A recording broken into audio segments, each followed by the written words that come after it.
دیکھیے غلام احمد قادیانی نے اپنے فتنے کا آغاز کہاں سے کیا تھا یہ سمجھ لیجئے۔ پہلے وہ ایک مناظر تھے، بہت اچھے مناظر، غلام احمد قادیانی تھا کہنا چاہیے، غلطی سے طے کے بیٹھا ہوں۔ آریہ سماجیوں سے مناظرے کیے، عیسائیوں سے مناظرے کیے، مناظروں میں فتح حاصل کی، مسلمانوں کی آنکھوں کا تارا بن گئے، محبوب ہو گیا۔ اس کے بعد اس نے ایک فتنہ چھوڑا، ایک شوشہ چھوڑا، نبوت اور وحی تو رحمت ہے، رحمت کیسے بند ہو سکتی ہے؟ وحی تو انسانوں کی ہدایت کے لیے ہے، انسان ختم نہیں ہوئے وحی کیسے ختم ہو جائے گی؟ دیکھیے بظاہر یہاں دلیل ہے، اٹ اپیئرس کنونسنگ، بات سمجھ میں آتی ہے، یہیں سے یہ حل مل جائے گا آپ کو۔ کیا وجہ ہے کہ بڑے بڑے اعلیٰ تعلیم یافتہ لوگ جو ہیں اس کا شکار بن گئے؟ دنیا میں ایک ہی مسلمان نام کا سائنسدان جو ہے وہ آیا ہے ٹاپ پر، وہ قادیانی۔ ایک ہی مسلمانوں کا نام رکھنے والا جو ہے وہ international court of justice Hague کا جو ہے جج بنا ہے، وہ کون؟ قادیانی۔ ڈاکٹرز قادیانی، انجینئرز قادیانی، بڑے بڑے۔ یہ کیوں؟ یہ بات ایسی تھی کہ جو بظاہر دل کو اپیل کرتی ہے کہ جب حضرت آدم سے کہا تھا اما یاتینکم منی ھدی فمن تبع ھدایا فلا خوف علیہم ولا هم یحزنون، انسانوں کی ہدایت کے لیے وحی کا راستہ کھولا گیا، ابھی انسان ختم نہیں ہوئے، وحی کا کیسے دروازہ بند ہو جائے گا؟ اجرائے وحی کا پہلے شوشہ چھوڑا، اور جب وحی جاری ہے تو نبوت جاری ہے، لہذا پھر آخر میں آ کے نبوت کا دعویٰ کر دیا۔ اس نے ایک مسئلہ اور استعمال کیا، یہ اصل میں چالاک اور ہوشیار لوگوں کے معاملات ہوتے ہیں۔ عوام الناس کی نفسیات کو متاثر کرنے کے لیے ایک اور شوشہ چھوڑا۔ دیکھو یہ کیسے ہو سکتا ہے؟ ہمارے نبی حضرت محمد صلی اللہ علیہ وسلم وہ فوت بھی ہو گئے، دفن بھی ہو گئے، زیر زمین دفن ہے، اور عیسیٰ ابن مریم وہ آسمان پر اٹھا لیے گئے، وہ آسمان پر ہے، کیسے ہو سکتا؟ اب عام مسلمان کے لیے اس میں بھی ایک اپیل ہے کہ اس میں تو گویا کہ ثابت ہوا کہ حضرت عیسیٰ ابن مریم جو ہے وہ افضل ہو گئے محمد سے صلی اللہ علیہ وسلم۔ یہ ہیں وہ چیزیں کہ جن سے حالانکہ افضلیت کا اس سے کوئی تعلق نہیں۔ اصحاب کہف اگر 300 برس تک سوتے رہے تو اس میں کون سی افضلیت ہو گئی؟ کوئی افضلیت کا سوال نہیں۔ اس اعتبار سے حضرت عزیر کو اگر 100 برس تک مردہ رکھ کر اللہ نے دوبارہ زندہ کر دیا، کون سی افضلیت اس میں ہو جائے گی؟ اللہ کی قدرت ہے، اللہ کر سکتا۔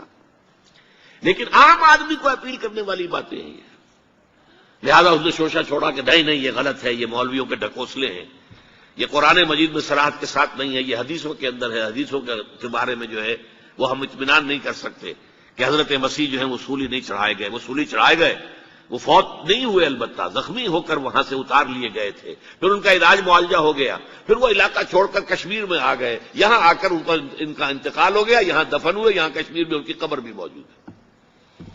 یہ دو ایشو ہیں جو اس شخص نے اٹھائے، اور اس سے عوام الناس جو ہیں جن کے اندر کے علم کی پختگی نہیں ہوتی، یا جذباتی طور پر آپ انہیں متاثر کر سکتے ہیں، یا جیسا کہ میں نے پہلی بات کہی تھی اس میں تو یقیناً ایک وزن کی بات نظر آتی ہے کہ یہ رحمت ہے، وہی رحمت ہے، نبوت رحمت ہے، اللہ کی رحمت بند ہو جائے گی کیسے؟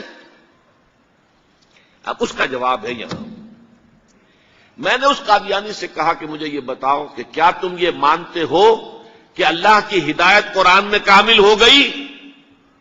انہوں نے کہا ہاں ہم مانتے ہیں، ہدایت کامل ہو گئی۔ میں نے کہا کیا تم یہ مانتے ہو کہ قرآن محفوظ ہے، اس میں تحریف نہیں ہوئی؟ کہ ہاں مانتے ہیں قرآن محفوظ ہے، اس میں تحریف نہیں ہوئی۔ پھر میں نے کہا مجھے منطقی وجہ بتاؤ، پھر اس وحی کی کھڑکی کو کھلے رکھنے کا فائدہ کیا ہے؟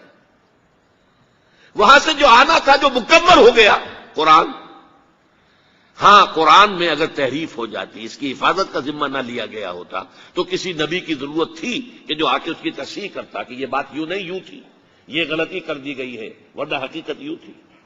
منطقی اعتبار سے ایک حاجت، ایک جواز پیدا ہوتا ہے اس وحی کے جاری رہنے کا اور نبوت کے جاری رہنے کا، بشرطے کہ ان دو باتوں میں سے کسی ایک کو مانو. یا تو یہ کہو کہ ہدایت قرآن میں مکمل نہیں ہوئی، اور یا کہو ہو تو گئی تھی لیکن قرآن جو ہے گم ہو گیا، قرآن کے اندر تحریف ہو گئی، وہ اصل قرآن نہیں ہے.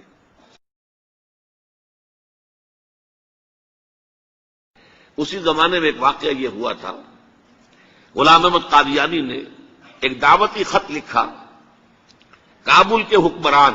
اب میں بھول رہا ہوں کہ وہ امیر دوست محمد خان تھے یا امیر عبد الرحمان خان تھے، ان دونوں میں سے کسی کے سامنے وہ خط پہنچا. جیسے کہ حضور نے خطوط بھیجے تھے قیصر کو، کسریٰ کو، تو اس کو بھی شوق چڑھایا کہ میں بھی تو اب نبی ہوں، نبوت کا دعویٰ کر چکا ہوں، تو مجھے پڑوس کا ملک جو ہے افغانستان، وہاں کے بادشاہ کو دعوت دینی چاہیے کہ وہ مجھ پر ایمان لائے. جب وہ خط وہاں پہنچا ہے تو امیر کابل نے اسی خط پہ 2 الفاظ لکھ دیے اور واپس کر دیا. الفاظ کیا تھے؟ ای جا بیا، یہاں آؤ ذرا اور یہاں آ کر تم دعویٰ کرو نبوت کا. یہ تم انگریز کی چھتری تلے بیٹھے ہوئے دعوے کر رہے ہو، انگریز کے سائے تلے جو ہے، اور انگریز جو ہے تمہیں سپورٹ کر رہا ہے. تم نے جہاد کو جو ہے ختم کر دیا، دین کے لیے حرام ہے اب دوستو قتال، حرمت قتال. انگریز کو اور کیا چاہیے تھا؟ گلیڈسٹن نے، جبکہ وہ وزیر اعظم تھا برطانیہ کا، اس نے کہا تھا اپنے پارلیمنٹ میں، قرآن کو لہرا کر، جب تک یہ کتاب دنیا میں موجود ہے امن قائم نہیں ہو سکتا. یہ تو جہاد اور قتال کی بات کرتی ہے.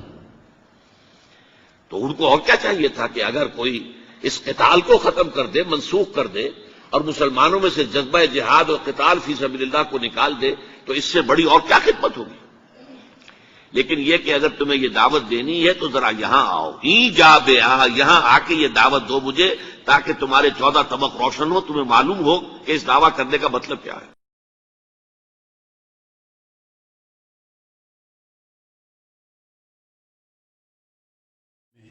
کہ حضرت مسیح موعود علیہ الصلوۃ والسلام کو اسہال کی تکلیف تھی، جس کے نتیجے میں آپ کو بار بار بیت الخلاء جانا پڑتا تھا، اور ظاہر بات ہے کہ اس کے نتیجے میں کمزوری ہوتی ہے.